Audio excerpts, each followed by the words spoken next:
Vamos a grabar para los que no puedan conectarse, aunque hoy tenemos 11 estudiantes. Para mí eso es muchísima gente, comparado con el año pasado.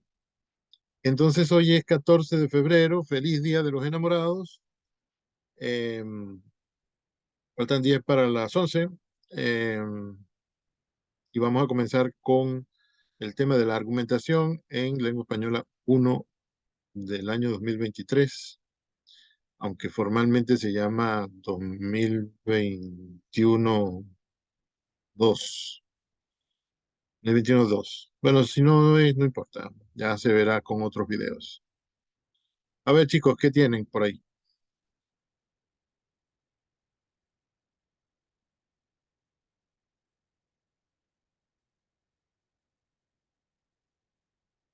Ah, yo tengo algo.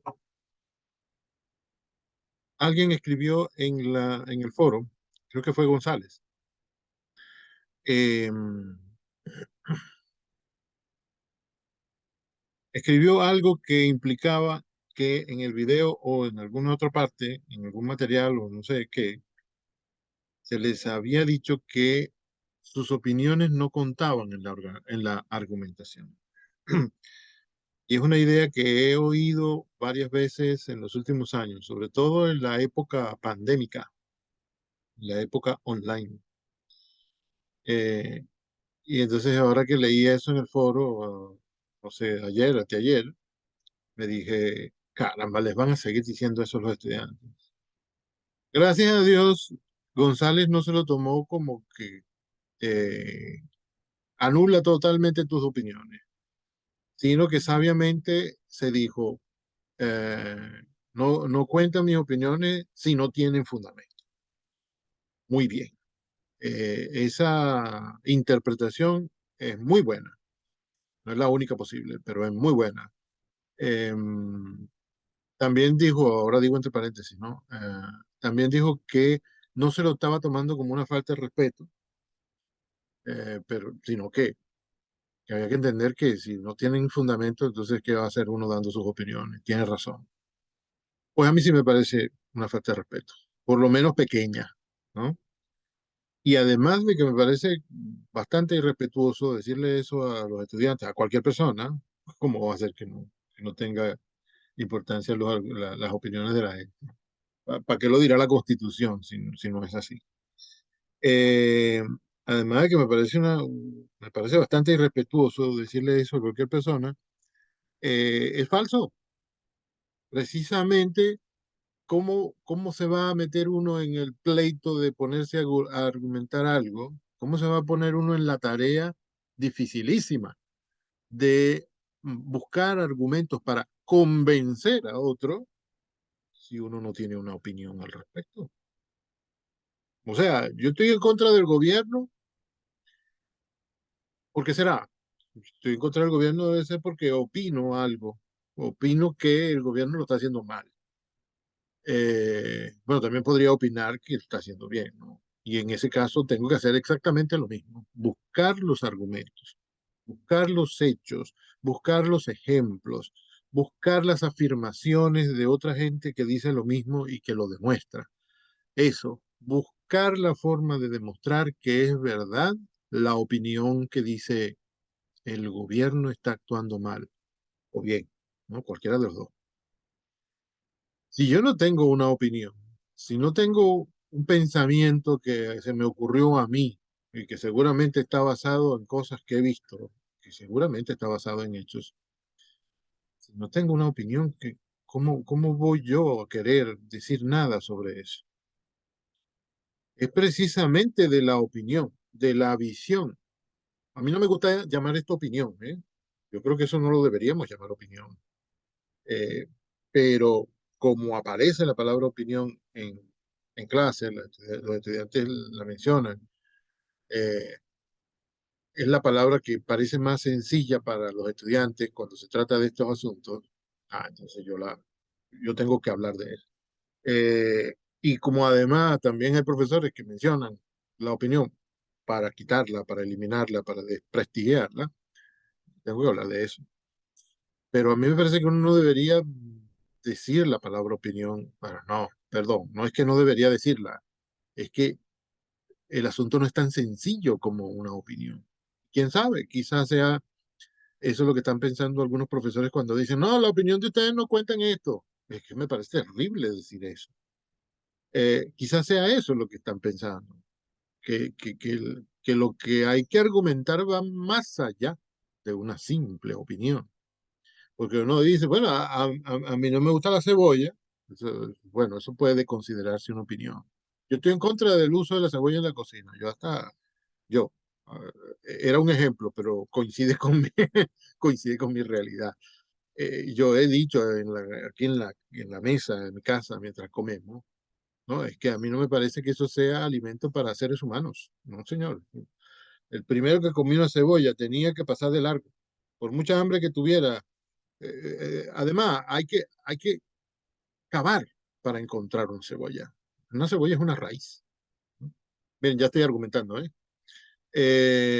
Y entonces, el primero que tuvo hambre y se puso a cavar en la tierra para ver si encontraba debajo de la tierra lo que no encontraba encima. Al encontrar ese bulbo, esa cosa redonda, blanca debajo de la tierra, tenía que haber dicho, no, chico, ¿quién se va a comer esto? Bueno, seguramente tenía hambre, ¿no? Lo comprendo un poco. Pero bueno, entonces, mi opinión es, por ejemplo, esto no es alimento para seres humanos, mi opinión. Y yo podría dejarlo hasta ahí y decir, bueno, eso es lo que a mí se me antoja en mis sentimientos, en mis gustos, en mi mente, en mi conciencia, en lo que sea. Ah, y eso es lo que yo opino, esa es mi posición en este asunto. Punto, ya está. Y en realidad uno no necesita más que eso para no comer nunca cebolla.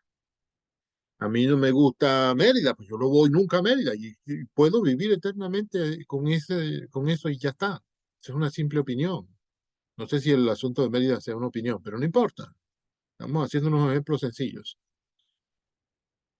Ponerse a buscar ideas, pensamientos, es más, parir pensamientos, que no es lo mismo que ir buscándolos por ahí, que a ver quién dijo algo de esto para yo apoyarme en él, pero sino ponerse uno mismo a tener los pensamientos con su propia mente, eso es difícil. Por eso digo parir, que es muy difícil encontrarlo. Bueno, hay casos en que es sencillo, ¿no? Y a medida que uno va cogiendo práctica, va siendo más sencillo, pero sobre todo al principio, hasta es difícil llegar a la conclusión de si esto que se me acaba de ocurrir será buen fundamento para argumentar tal cosa. Será buen argumento para defender tal idea. Sí, puede ser difícil. Pues ese esfuerzo hay que hacerlo. Convertir un simple antojo que tiene uno desde que es chiquito, que bien puede ser un antojo infantil o una negativa infantil a algo, como por ejemplo a comer cebolla, porque el sabor no me gusta, porque a los niños siempre nos molestan mucho ciertos sabores y nos negamos rotundamente a degustarlos. Convertir eso, que es simplemente una palpitación emocional, en una idea racional e indiscutible, eso tiene que ser muy difícil. Y entonces, como eso es tan difícil, bien podría decirse, bueno, la opinión, lo que usted siente con respecto a esto, bueno, no debería contar mucho porque se supone que cuando usted da una idea racional, cuando usted expone un argumento, un pensamiento y más un conjunto de pensamientos que están conectados unos con otros, eso va mucho más allá que esa palpitación emocional, ese antojo de emoción que tuvo usted inicialmente cuando se enfrentó por primera vez a algo que le desagradó, que bien puede ser cuestión de que ese día usted tenía demasiada azúcar en la sangre que le iba pasando por el cerebro y bueno, y pasó eso. Otro día quizá, una hora más tarde quizá, hubieran podido presentarle la cebolla y usted dice, ay, qué cosa tan rica, ¿no? Y de ahí para adelante hasta la muerte le iba a gustar la cebolla.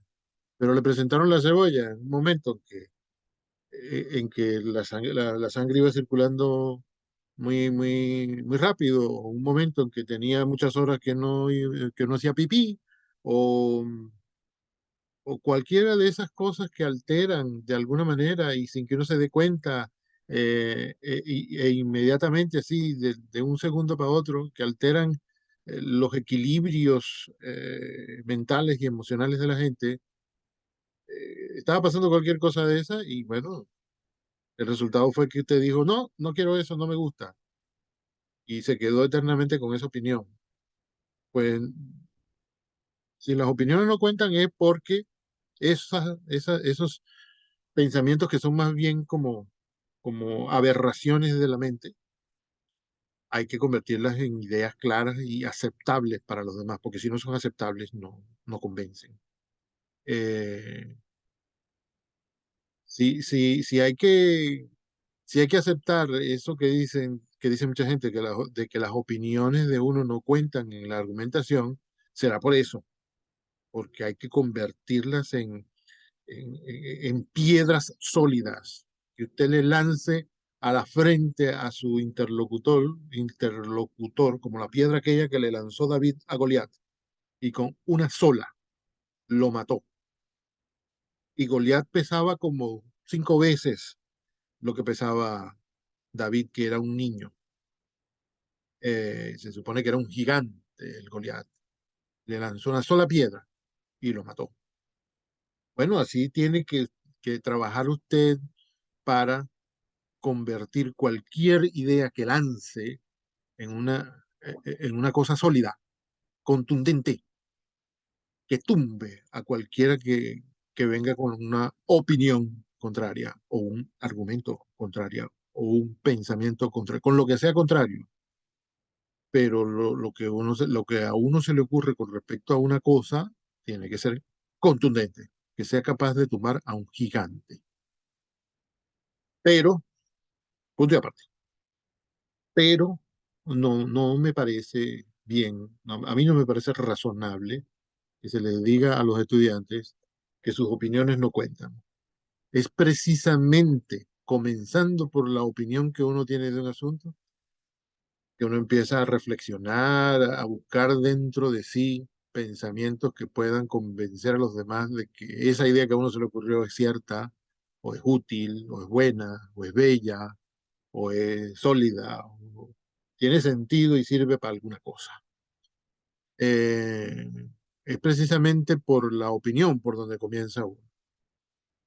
Le están pidiendo a uno que uno utilice su cerebro, el que Dios le dio a uno, que uno utilice su cerebro para escribir algo o para decirlo oralmente, si es que eso no es redundancia. Eh, si le están pidiendo a uno que no utilice su cerebro para esto, ¿cómo puede ser que le digan, no, pues, tus opiniones no sirven? Eh, Como que le dijeran, mira, tienes que ir caminando de aquí a allá, pero hazme el favor de no usar los pies. ¿Qué? Y entonces, ¿cómo va a caminar? ¿Y qué pretende que camine con las manos? Eso no es natural. O sea, no es razonable que le pidan a uno, camina de aquí a allá, pero no con los pies. Te van a pedir que argumentes lo razonable que utilices tus opiniones, por supuesto, tus ideas, tus pensamientos, tus estudios, lo que has estudiado hasta ahora, lo que sabes y lo que puedes llegar a saber si te pones a investigar ahora que te pidieron esto. Pero ¿cómo que, y si no ponemos nuestra visión del asunto, nuestra opinión? Entonces, ¿qué vamos a poner? La opinión de otra gente. Yo lo más que he escrito en los exámenes de los estudiantes de toda la vida es, ¿dónde están las ideas tuyas?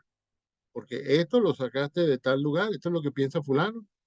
Mire, una vez yo, en segundo año, yo leí una vez un examen de una estudiante que se le pidió que escribiera un comentario sobre un cuento de Julio Cortázar. Y ella escribió, presentó, era un trabajo, no era un examen en clase, presentó un comentario que tenía 6 párrafos, 7, digamos, ¿no? Y bueno, sacó 0,8, porque a mí no me gusta poner notas más bajas de 0,8, a menos que que aquello sea imperdonable, ¿no?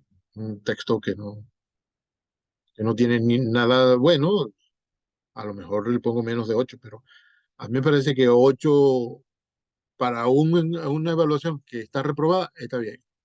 Si el estudiante a partir de ahí se quiere recuperar, bueno, es más fácil recuperarse a partir de 8 que a partir de 2, ¿no? Y bueno, y si no se recupera, bueno, puede seguir teniendo 8 y no pasa, ¿no? No aprueba. Es decir, no hay que ser criminal. Uno puede ser estricto, pero no tiene por qué ser excesivamente estricto. Ok, el asunto es que esta niña sacó 0,8.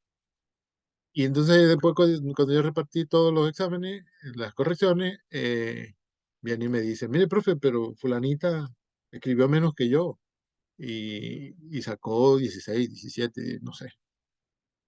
Bueno, pero hubieras escrito lo que escribió ella y hubieras sacado eso, ¿no? Y ella insistía en que yo tenía que reconsiderar el examen. Yo le dije, a ver, préstame la hoja y yo te voy a leer una cosa que te anoté ahí. Y lo que yo le anoté decía, se te pidió un comentario y el que tú presentaste, y en el que tú presentaste, que tiene, digamos, 6 párrafos, 4 de ellos los escribió Cortázar, el autor del cuento que había que examinar. Yo tengo que evaluar a Cortázar. Cortázar hasta se murió ya. ¿Qué hago yo evaluando a Cortázar? Yo te tengo que evaluar a ti, lo que tú piensas, lo que tú opinas sobre el cuento, lo que tú has investigado sobre el cuento, lo que tú escribiste sobre el cuento. Entonces yo leí los 2 párrafos que tú escribiste y bueno, aquí está, ese es el resultado. Entonces, si se lo quieren tomar como que la opinión es un pensamiento sencillo que uno tiene inicialmente sobre algo, muy bien. Eso hay que alimentarlo, fortalecerlo con investigación, con reflexión, con discusión, con preguntarle a alguien que sepa sobre eso. Fantástico, adelante. Pero me parece que no hay que hacer caso, por lo menos no hay que hacer mucho caso a la gente que le dice a uno, tu opinión no cuenta en esto, porque es lo principal, es lo que le pedimos a los estudiantes de la universidad que hagan, que piensen. Y una opinión es un asunto de pensamiento. En la televisión usted le pregunta a un político, bueno, a lo mejor estoy pensando yo en los tiempos en que yo era estudiante, que yo era niño, cuando yo era, hace tiempo, hace más de 20 años, cuando, bueno, hace 15 quizás, cuando la televisión en Venezuela presentaba programas de opinión e invitaban a gente que incluso estaba en contra del periodista, que tenía una opinión contraria al periodista, al canal, a la revista, lo que sea, y yo observaba que la persona entrevistada tenía que buscar pensamientos con los cuales demostrar lo que decía.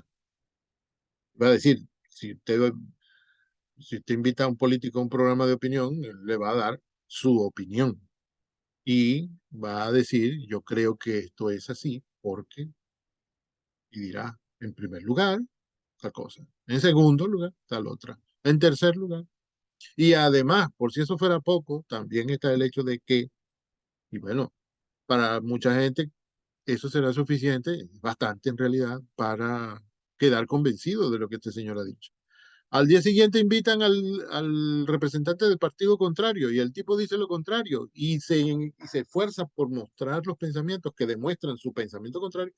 Y bueno, habrá gente en el público que dirá, ah, mira, era verdad lo que decía el otro ayer, me convenció, pero este ahora dice otras cosas que también son verdad. Ah, mira, me convenció este ahora.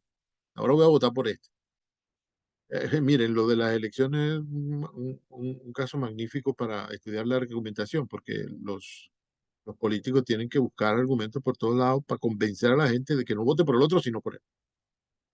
Eh, si usted ve un programa de opinión y queda convencido de lo que ha dicho el invitado, es porque esa persona no se ha conformado con tener una idea, sino que se ha puesto a buscar, al menos dentro de sí mismo, apoyos para esa idea. Bueno, y ustedes, además de buscar esas ideas dentro de ustedes mismos, las investigan, buscan en un libro, una revista, una página web, en una clase, en un documental, en, sé yo. Usted va a un museo y ve una exposición sobre ese asunto y encuentra información suficiente, eso es lo que hay que hacer. Acabo de decir información. Y lo que más puede convencer a los demás es información cierta y comprobada, corroborada. Información que no se puede discutir porque ya está demostrado que eso es así, y que está a favor de lo que uno dice. Se presenta información corroborada y ya. Si viene alguien a decir, ya, no, ya está bien, te respeto lo que dices, pero yo voy a someter a prueba esto que dices, bueno, lo someterá a prueba y encontrará que era cierto lo que estábamos diciendo, ¿no?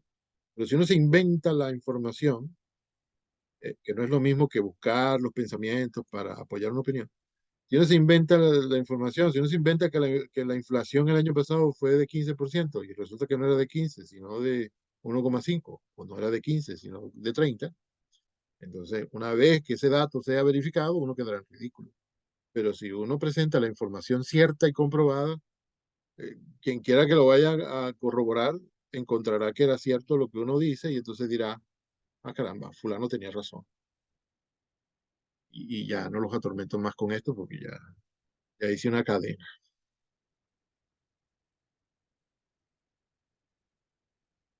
La conclusión es que la opinión de cualquier persona tiene importancia, que por supuesto no se puede quedar en la simple opinión. Exacto, necesitas fuentes y hechos para soportar tu opinión, pues. Claro, Tienes que argumentar, vale sí, sí, la sí. redundancia. No se puede quedar en decir simplemente, a mí no me gusta la cebolla. Que por cierto, he buscado toda mi vida argumentos para demostrar que la cebolla no es alimento para seres humanos y no los he encontrado nunca. Oye, es que decir que la cebolla no es alimento para humanos es como decir que la papa tampoco es, ¿sabes? Exactamente, sí, sí, es que es Es muy iba a distinto. decir que era una falacia, pero no, una falacia no es. Es falso, falso. Claro que sí, es alimento para ser humano. Solo que a mí el sabor no me es agradable, eso es todo. Claro, Ah, claro. yo pensé que era buen ejemplo porque precisamente no es posible, o bueno, si es posible, a mí no se me ha ocurrido nunca la forma. eh, Precisamente lo estoy usando porque no es posible o es inmensamente difícil de mostrar. Eh, ¿Cómo no va a ser alimento para seres humanos si lo da la naturaleza? Tú comes cebolla y te sientes bien y al día siguiente sigues vivo, veneno no es, entonces se puede comer. Mira, ese puede ser un argumento. Claro que parece la falacia de ad ignorantiam, pero bueno, en la naturaleza, si no te mata, te alimenta, Lo que no te mata, sí. te alimenta, sí. Y bueno, yo como cebolla, claro que sí. Cuando la comida no sabe a cebolla, fantástico. Igual que el ajo, profe. El ajo, no. No, hasta aquí podíamos llegar. El ajo no. Me va a disculpar, pero el ajo no. El ajo no, ¿qué? El ajo, El ajo sabe bien con todo, yo no sé. pero solo. Imagínate, hay gente que se lo come solo. Es cierto. El Mi ajo abuela. Solo no, frito. Frito solo, ok. No, mi no, abuela no. se lo come crudo. Ah, no, no, no Ay, sé. Por no, eso. ya Una sale mujer otra guapa. cosa. Bueno, chicos, todas esas son opiniones y son bastante difíciles de convencer a los demás. Pero bueno, uno tiene que buscar los argumentos. Ese es un ejercicio fantástico. Deberíamos hacer el ejercicio de buscar argumentos de por qué el ajo es bueno. ¿Por qué a usted le debe gustar el ajo? Oblíguese a sí mismo a comer ajo. ¿Por qué? Aquí van las razones. Uno, dos, tres. O al revés. Oblíguese usted a no comer ajo nunca porque uno, dos, tres. Primera razón, te deja mal aliento. Esa es una razón para no comerlo. Muy bien. Yo creo que puede ser buena. Pero también hay a favor. Las a favor son más difíciles porque hay que hacer estudios médicos. Medina está levantando la voz, digo, la mano. No quería decir que Jonas Ley, bueno, mi abuela, ella come bastante ajo así solo, crudo. y es porque ella sufre la tensión y eso le ha ayudado bastante Ajá, a sí, controlarla. Entonces dicen que es bueno para eso, pues, las sí, sí, personas que sí. tienen tensión. Me diste un tip para mi abuela, gracias, de verdad. Sí, es positivo Y mi para abuela hace lo controlar la mismo. tensión, ciertamente. Mi papá y mi tía también hacen lo mismo. Ese puede ser el argumento número uno que uno use. Ve, si tú encuentras razones médicas para una cosa tan despreciable como el sabor de las cosas, si uno encuentra razones médicas, eso es mucho más sólido, más contundente que el simple antojo emocional que siente uno de niño y de grande también, de que no, el sabor no me gusta, no lo voy a comer. Tú lo diluyes en la comida y entonces sabe a pollo, muy bien, yo me lo como. Bueno, Pero ¿y ah, si ok. se encuentra el bichito de ajo sin sabor a nada en medio de una comida? Eso, no sé, a mí me quita el hambre. A mí me parece que es imposible que no sepa nada. Siempre que uno se lo encuentra y solo le aparece en la comida al que no le gusta, eh, si uno se lo encuentra y lo mastica accidentalmente, eso sabe a lo que tiene que saber, Sabe a aunque ajo. lo hayan hervido 50 horas. Sí. Mm, mm, Ah, Benavides ahora. está tratando de decir algo, pero se oye una sílaba así y otra no. No, nada. Ah, Negativo del micrófono. ok. A ver, chicos, en estos casos controversiales es donde más aparecen las falacias. Hubo un asistente docente, creo que se llama así, en lengua española, hace como 7 años, más o menos, 8, que preparó una vez un material sobre las falacias y una vez me invitó a su clase, que él dio una clase sobre eso a unos estudiantes, porque los asistentes docentes a veces sustituyen al profesor un día que un profesor no puede venir o algo así, y entonces va y da alguna clase que él haya preparado, porque como no se sabe cuándo el profesor se va a sentir enfermo, cuándo lo va a tener que sustituir, entonces siempre los asistentes docentes tienen algo preparado para dar una clase en un caso de emergencia, ¿no? Eh, que no será lo que el profesor pensaba decir ese día, sino que será otro tema, pero igualmente es una cosa útil, ¿no? Entonces, este muchacho un día me invitó a su clase sobre la falacia, un día que sustituyó a un profesor, y yo solo me pude quedar 10 minutos, 15, pero me parecía fantástico cómo él había reunido ejemplos y datos y cosas sobre la falacia. Y he estado buscando ese material y no lo encuentro. Incluso se me ocurrió que lo que pasa es que no había material, sino que él tenía sus ejemplos ahí preparados y no sé por qué se me metió en la cabeza la idea de que él había hecho una presentación de PowerPoint. Puede ser porque hizo una presentación PowerPoint sobre el resumen o sobre el comentario, no recuerdo, que era maravillosa. Era muchísima más información de la necesaria, pero todo buenísimo. Y entonces quizás sobre las falacias no preparó nada, sino que simplemente dio la cara. Y yo estaba buscando ese material que él preparó y no encuentro, ese que no lo hizo. Em, a ver, que decía que es en estos casos controversiales en los cuales en los cuales uno puede encontrar más falacias, porque uno puede decir, por ejemplo, el ajo es bueno para controlar la tensión. Y entonces cualquiera viene y me dice, así, pero ¿cómo sabes tú eso? A ver, ¿dónde está el estudio científico que lo demuestra? Hay que buscarlo. Y un estudio científico no es fácilmente comprensible, ¿no? Que primero hay que comprender la metodología que utilizó el científico para hacer el estudio. Y hay que comprender también con qué fin lo hizo, porque quizás sea un fin que no nos sirva a nosotros. Pero bueno, existen estudios científicos sobre eso. Es un caso muy fácil, muy tentador para decir información que uno simplemente ha oído a medias, que comprende a medias, pero como dice algo que favorece lo que uno piensa, entonces uno lo usa. Pero y si te equivocaste, si lo estás diciendo a medias, o si el ajo es positivo para la gente que tiene la tensión alta solamente cuando tienen más de 60 años. Si tú tienes la tensión alta a los 35, ¿te servirá el ajo? Yo no lo sé, estoy inventando posibles argumentos en contra. Puede ser que sea así. Hay que averiguarlo primero antes de hacer esas afirmaciones. Y hay que tener la información que sustente la afirmación de uno. Porque mi abuela viene y me lo dice, y yo me digo, bueno, si esa es la sabiduría popular, debe ser cierto, porque la sabiduría popular no suele equivocarse en esas cosas. O sea, usted le da la cabeza y su abuela le da un té de yantén, y seguro que del dolor de cabeza se le quita, pero si yo lo voy a poner en un, en un comentario que voy a escribir para entregarle a un profesor en la universidad, no puedo conformarme con eso. Tengo que poner más información, más clara, más científica, ¿no? Entonces es muy fácil caer en la falacia en casos así. Como eso de simplemente, a mí no me gusta, ni que me lo disfraces de naranja.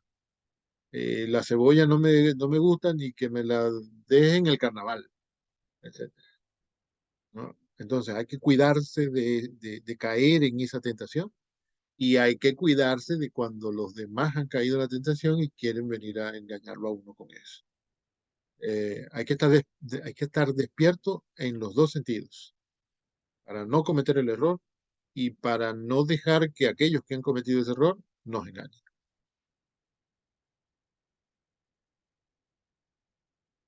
¿Qué más se les ocurre? Fastidioso cuando digo, ¿qué más se les ocurre? ¿Qué más tienen por ahí? Perdón, no se me ocurre otra forma. Profe, eso tiene que ver mucho que, bueno, he leído sobre defender una tesis.